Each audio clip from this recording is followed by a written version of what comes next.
ऐसा लगता था जैसे इस जोड़े को जादुई जार मिला है। लेकिन क्या आपको लगता है कि ये जादू का जार इनको दौलत और खुशी दे सकता है? आइए मालूम करने के लिए वो परी की कहानी जानते हैं। एक जमाने में एक गरीब नौजवान जोड़ा रहता था। बीवी का नाम एना और शौहर एंडी था। इनमें से हर एक को बुरी आदत थी। एंडी हमेशा चीजों को इधर उधर फेंक देता और एना हमेशा एंडी को इन चीजों के बारे में बताती जो उसे पसंद नहीं थी। क्या आप घर में दाखिल होने से पहले हाथ पांव नहीं धो सकते? और अपने औजार बाहर क्यों नहीं छोड़ के आते? एना को बैठे हुए अपनी टांगें हिलाने की आदत थी। फिर भी उन्होंने एक दूसरे की बुरी आदतों को कबूल किया क्योंकि वो एक दूसरे से प्यार करते थे और मिलकर सख्त मेहनत करते थे। एक दिन एंडी का कुदाल किसी सख्त चीज से लगा। एंडी ने फौरन ही उसे खोदा। ये एक जार था जिसके मुंह में एक छोटा सा टूटा हुआ टुकड़ा था। हम अगर इस जार को धो लें तो ये इस्तेमाल के काबिल है। वो जार को साफ करने के लिए घर ले आए। मुझे प्यास लग रही है, क्या मुझे पानी का गिलास मिल सकता है? अच्छा, थोड़ा इंतजार करें।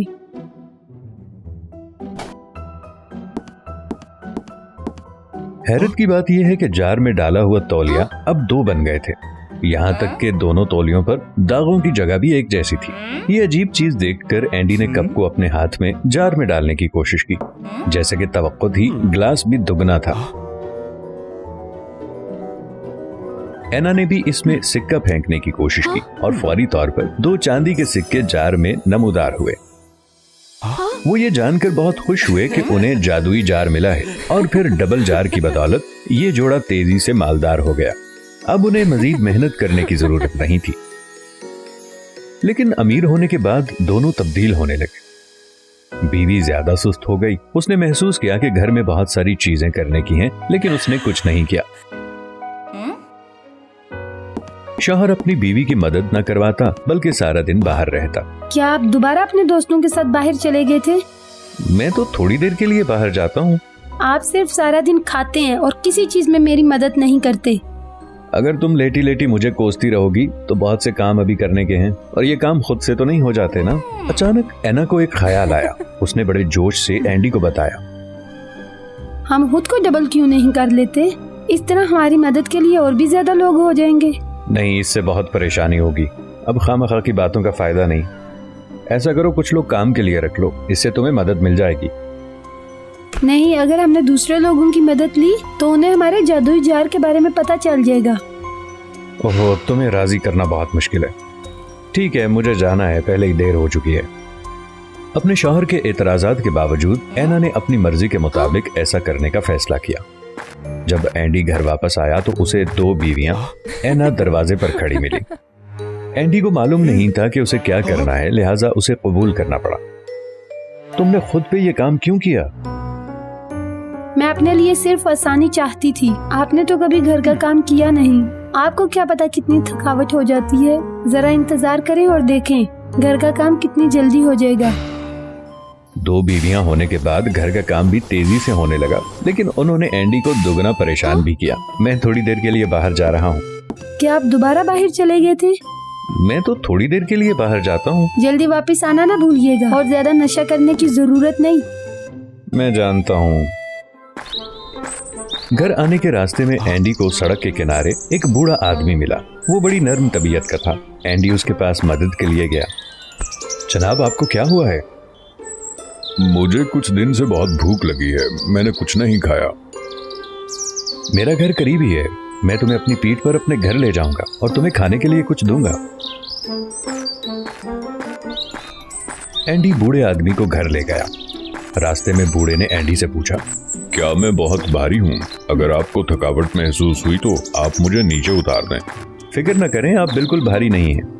रास्ते में बूढ़ा आदमी इस सवाल को दोहराता रहा और अजीबोगरीब तौर पर उस बूढ़े आदमी के हर सवाल के बाद एंडी को ऐसा लगा जैसे बूढ़ा आदमी थोड़ा सा भारी हो गया है। लेकिन उसने सिर्फ ये सोचा कि ये इसलिए है कि वो थक गया है, लिहाजा उसने सिर्फ जवाब दिया कि ठीक है। आखिर दोनों एंडी के घर पहुंचे। एक लम्हा इंतजार करें, मैं आपके लिए कुछ खाना और पानी अंदर से लाता हूं। एंडी घर में चला गया, लेकिन अजीब बात यह है कि घर में सिर्फ एक ही बीवी थी। मुझे कुछ खाना और पानी दे दो, एक भूखा बूढ़ा आदमी है। हाँ, थोड़ी देर इंतजार करें, मेरे हाथ अभी मसरूफ हैं। दूसरी ऐना कहाँ है? दूसरी ऐना मेरी तरफ से मेरी वालदा के घर गई है।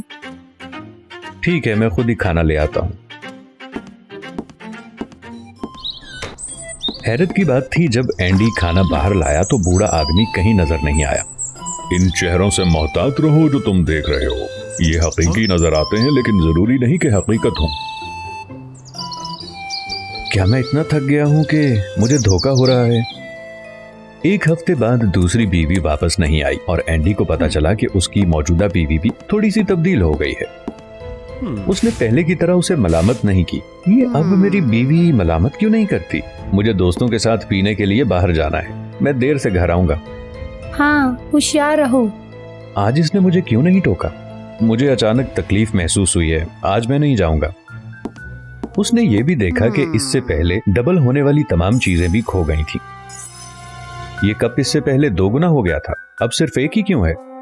ये पुराना हो गया था इसलिए इसे मैंने फेंक दिया। तुम्हारे साथ मसला क्या है? ये पहला कप है जो हमने एक साथ खरीदा था, ये हमारी याद है, तुमने इसे क्यों फेंक दिया? अब हमारे पास जार है ना, हमारे पास बहुत से कप हो सकते हैं, जितने हम चाहें।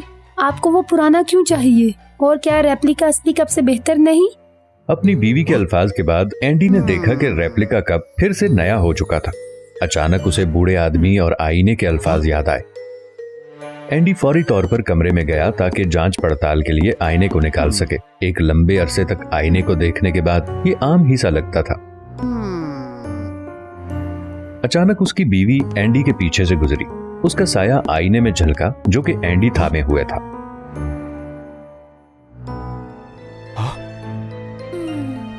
यकीनन कुछ गलत है। बूढ़ा आदमी जिसने मुझे ये आईना दिया था उसे शायद मालूम होगा कि क्या हो रहा है। मैं उसे ढूंढूंगा। एंडी जल्दी से घर से चला गया, जंगल की तरफ भाग गया जहां उसने पहली बार उस बूढ़े आदमी को देखा था। मैं यहाँ हूँ। क्या आप वो बूढ़े आदमी हैं जो मुझे एक बार मिले थे? आप कौन हैं? मेरे साथ क्या हो रहा है? मैं यहाँ लैंड जीनी हूँ। ये देखकर कि आप फितरी तौर पर मेहरबान हैं, मैं आपकी मदद करना चाहता हूँ। तुम्हें और तुम्हारी बीवी को जो जार मिला है वो चालाक शैतान का जार है। वो लोगों के लालच से फायदा उठाने के लिए ऐसा जार बनाता है। जार में नकलशुदा अशिया आहिस्ता आहिस्ता उसके जरिए छीन ली जाएगी और उसकी जगह एक और कॉपी ले लेगी। तुम्हारी बीवी ऐना भी उसके जरिए ले ली गई। तो मैं अब उससे कैसे मिल सकता हूँ? मैं अपनी बीवी को वापस चाहता हूँ। वो एक पहाड़ी गार में रहता है, वहाँ जाने में 1 दिन लगता है। बस इसी तरह चलते रहो। जब तुम अपनी बीवी को बचाओगे तो उस आकोन को काट देना, ये तुम्हें घर ले जाएगा। बहुत बहुत शुक्रिया आपका। एक दिन के सफर के बाद एंडी को वो जगह मिली जहां डीमन रहते थे।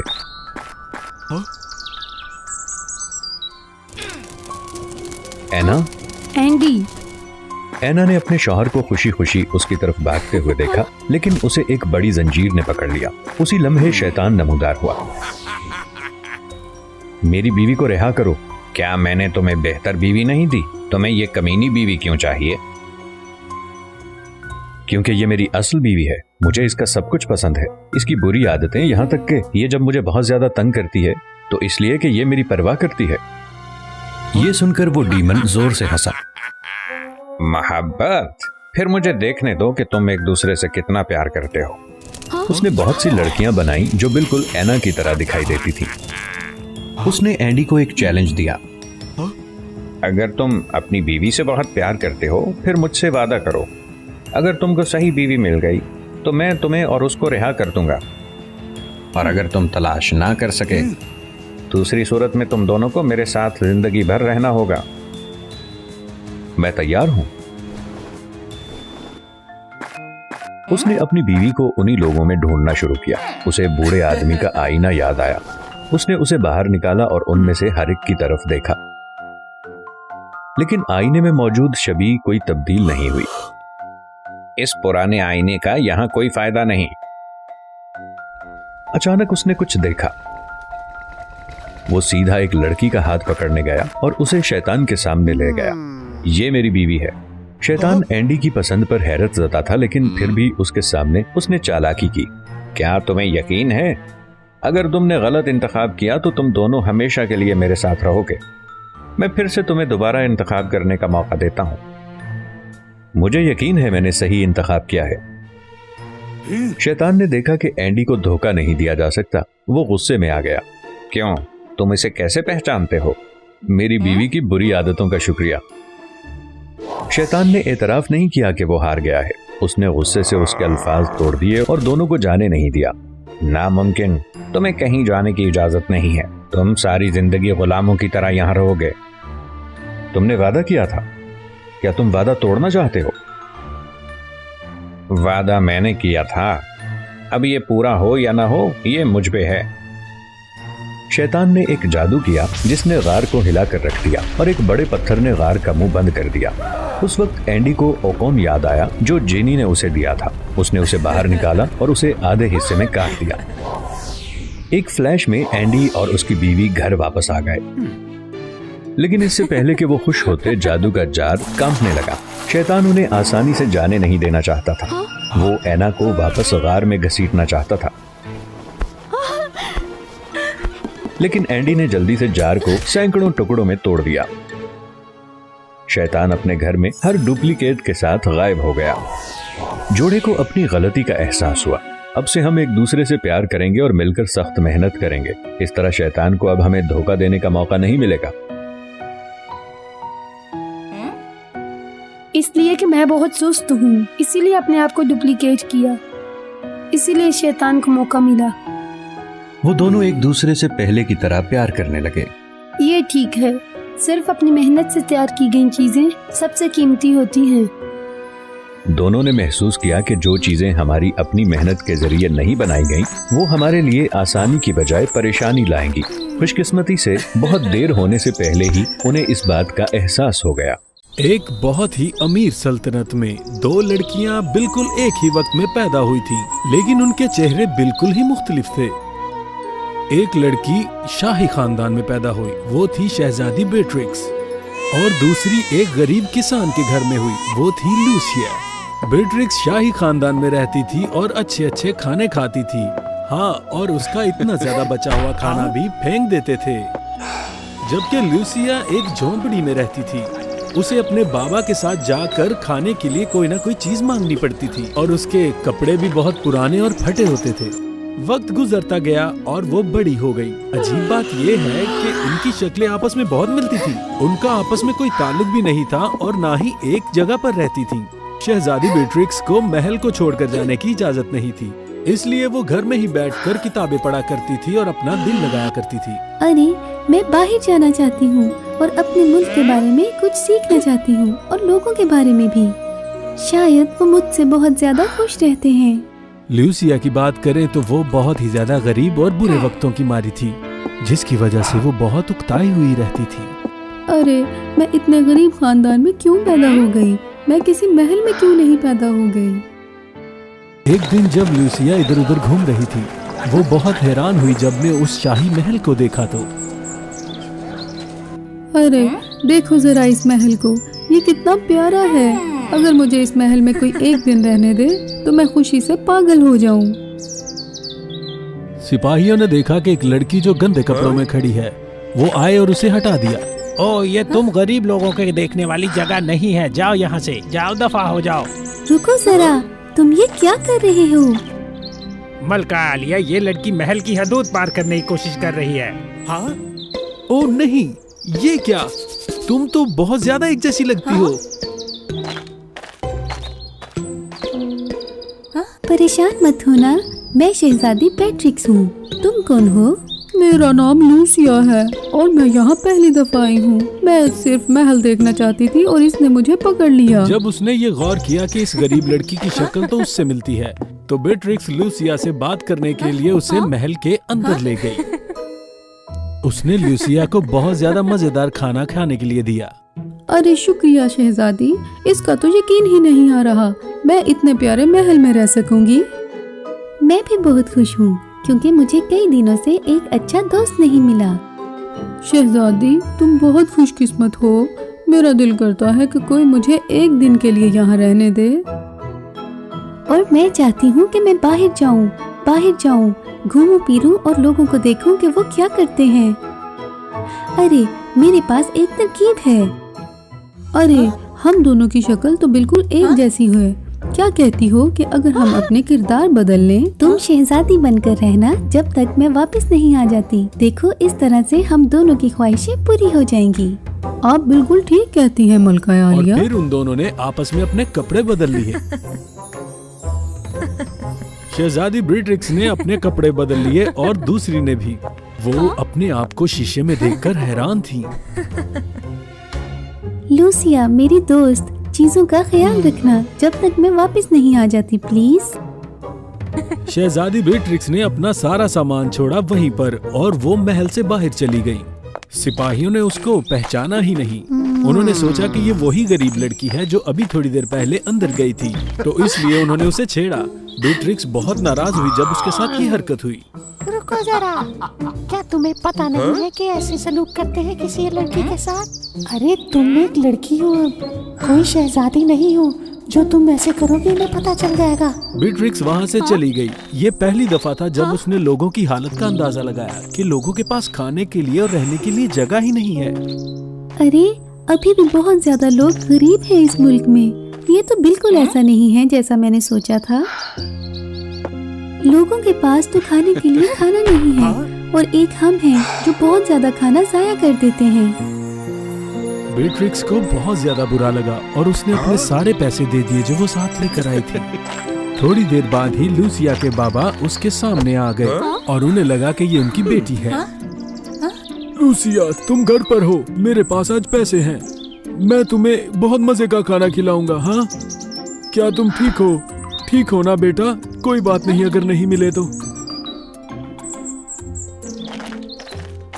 और दूसरी तरफ महल के अंदर लूसिया बहुत ही अच्छा दिन गुजार रही थी। महल के अंदर उसे मजे मजे के खाने खिलाए गए, खूबसूरत लिबास दिए गए पहनने के लिए और हर रोज नया दिन।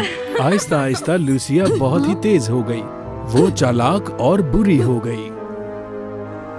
मेरा दिल चाहता है कि मैं हमेशा इस महल में रहूं एक शहजादी बनके, मगर मेरे पास वो रॉयल एम्बलम नहीं है।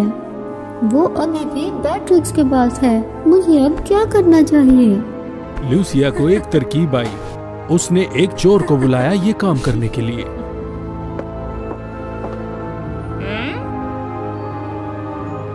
जाओ और जाकर बिल्कुल मेरे जैसी दिखने वाली लड़की को पकड़ो और उस पर चोरी का इल्जाम लगाओ। जाओ, जाकर वो एम्बलम लेकर आओ। तुम्हें इस चीज का इनाम दिया जाएगा। चोर मान गई। फिर वो चोर ब्रिट्रिक्स को ढूंढने के लिए निकल पड़ी। ब्रिट्रिक्स उसे गलियों में नजर आ गई। सही वक्त देखकर वो उसमें टकराई और उसे गिरने का बहाना करने लगी। चोरी से उसने वो ताज उसकी जेब में डाल दिया ताकि वो उस पर इल्जाम लगा सके। सब लोग इधर आओ, मुझे लगता है कि इसकी जेब में खजाने की कोई चीज है। यही वो चोर है। सिपाहियों, सिपाहियों जल्दी आओ। तुमने मुझे फंसाया। हाँ? मुझे ये बताओ, क्या ये वही ताज है जो शाही खानदान का है? ये तो शहजादी का ताज है। तुमने इसे चोरी करने की हिम्मत कैसे हुई? चलो बादशाह के पास, वही फैसला करेंगे क्या करना है। रुको, मेरे पास एक चीज है मेरी शनाख्त करवाने के लिए। अरे, वो कहाँ चला गया? यही तो था, कहाँ चला गया?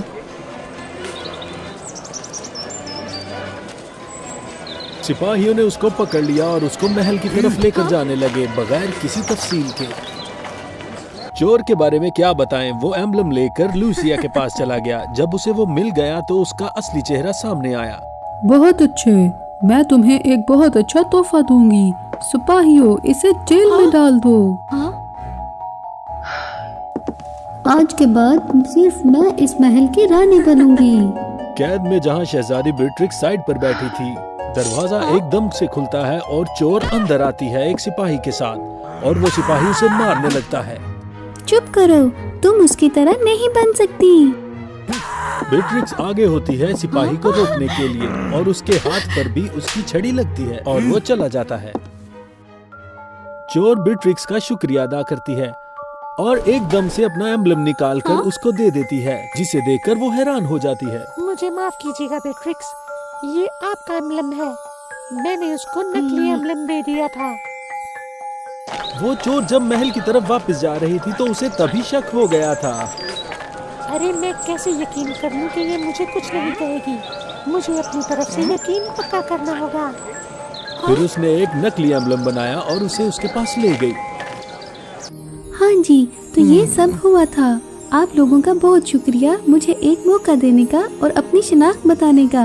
एक दिन जब बादशाह और शहजादी दोनों बैठे मजमा लगाकर अदालतों का फैसला कर रहे थे, बेट्रिक्स सामने आई तो सब हैरान रह गए। ये क्या बात हुई? ये कैसे हो सकता है कि मेरी बेटी और इस कैदी की शक्ल एक जैसी है? ये कितना अजीब है। बाबा, हमेशा वैसे नहीं होता जैसे हम सोचते हैं।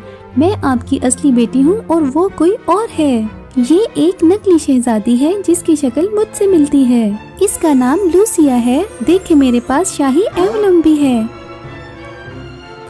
बाबा, ये आपको बेवकूफ बना रही है। देखिए, मेरे पास भी एम्बलम है। जो एम्बलम शहजादी के हाथ में है वो गलत है और नकली है। जो कि कैदी के हाथ में है वो असली है। ये कैसे हो सकता है? बाबा, इसने मेरा असली एम्बलम चुरा लिया था, इसीलिए इसके पास असली है। दोनों लड़कियां आपस में काफी वक्त के लिए लड़ती रहीं। दोनों खुद को असली साबित करने पर तुली थीं। बादशाह को समझ नहीं आ रही थी कि वो करे क्या। अरे, ये क्या हो रहा है? कौन सी असली है और कौन सी नकली? बाबा, मेरे पास एक आइडिया है। मैं चाहती हूँ कि लूसिया के बाबा इधर आएं और बताएं कि कौन असली है और कौन नकली। नहीं, ऐसा कभी नहीं हो सकता। ये मेरे बाबा हैं और ये ही बताएंगे कि मैं असली हूँ। मैं इसका फैसला करूँगा। तुम्हें क्या लगता है तुम लोग धोखा दे सकती हो? आने दो उसे। थोड़ी देर बाद ही लूसिया के बाप को महल में लाया गया। क्या तुम मुझे बता सकते हो कौन बेट्रिक्स है और कौन लूसिया तुम्हारी बेटी? मेरे आका, मेरी बेटी की टांग पर चोट का निशान है जब वो छोटी थी। एक हादसा हुआ था जब वो छोटी होती थी, मेरे साथ खाना लेने के लिए जाती थी। ये बहुत अजीब लगा मुझे बताकर कि हम बहुत गरीब थे, हम खुश भी नहीं थे। मैं इस बात की तस्दीक करता हूँ कि बेट्रिक्स के कोई भी इस तरह की चोट का निशान नहीं है। चलो अब टांग दिखाओ। जब इस बात पर अमल किया गया तो पता लगा कि बेट्रिक्स की टांग पर नहीं है और लूसिया की टांग पर वो चोट का निशान है। और इसी बात पर लूसिया के मुंह से कोई भी बात न निकली। मुझे माफ कर दीजिए बादशाह सलामत। मुझे लगा था कि मैं शहजादी बनके इस महल में रह लूंगी और मैं बहुत ज्यादा लालची हो गई थी। मुझसे काबू नहीं हुआ। मुझ में लालच आ गया था शहजादी बनने का। सिपाहियों, लूसिया को जेल में डाल दो। नहीं, रुक जाइए बाबा, इसे ये सजा मत दीजिए। ये सिर्फ अपने बुरे हालातों की वजह से ये सब करने पे मजबूर हुई। इसको माफ कर दीजिए बाबा, ये बहुत गरीब है। बहुत बहुत शुक्रिया मेरे आका, आप तो बहुत ही दयालु हैं। बेट्रिक्स दोबारा अपनी जगह पर आ गई। उसने लूसिया और उसके बाप को कुछ पैसे भी दिए ताकि उनकी गरीबी खत्म हो जाए और फिर वो दोनों घर वापस आ गए। लोग इस बात का सोचकर बहुत ज्यादा हैरान थे कि उनके साथ एक शहजादी रहती रही पूरे गांव में और इधर उधर घूमती रही। इसीलिए तो बेट्रिक्स को गरीबी का अंदाजा हुआ और अपने बाबा को कहा कि सही फैसले करें। सल्तनत और फलने फूलने और खुशहाल होने लगी। और फिर ऐसा हुआ कि उसके ताज की तरक्की हो गई और वो एक मलका बन गई और सारे हंसी खुशी रहने लगे।